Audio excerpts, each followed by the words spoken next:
Hi, I'm Kim. I'm a wife, stepmom, and a grandma, and I'm also the Engineering Coordinator and BOM Specialist at Sigma Design. What does that mean? My job is all about item, records, and bill of material, or BOMs. I create and manage the data that helps project managers and teams make projects real, starting with setup of part numbers, descriptions, and vendor info in our ERP system.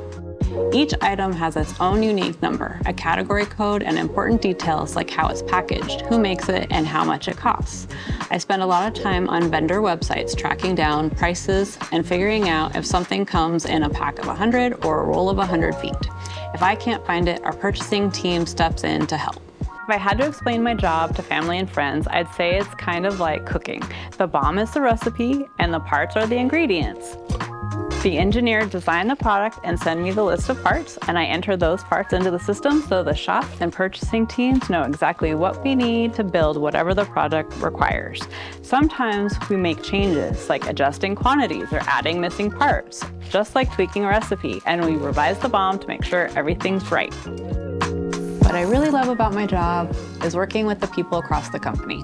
Every day I get questions like, do we have a part number for this? Did this get ordered yet? It's like solving a puzzle, and I genuinely enjoy the challenge. Outside of work, I really enjoy going to concerts, Broadway musicals, and traveling, especially cruising. I just got back from my 6th one. I also love a good psychological thriller, and I enjoy exercising either on my Peloton or in a Zumba or cardio combat class at the gym. Thanks for letting me share a little bit about what I do at Sigma Design.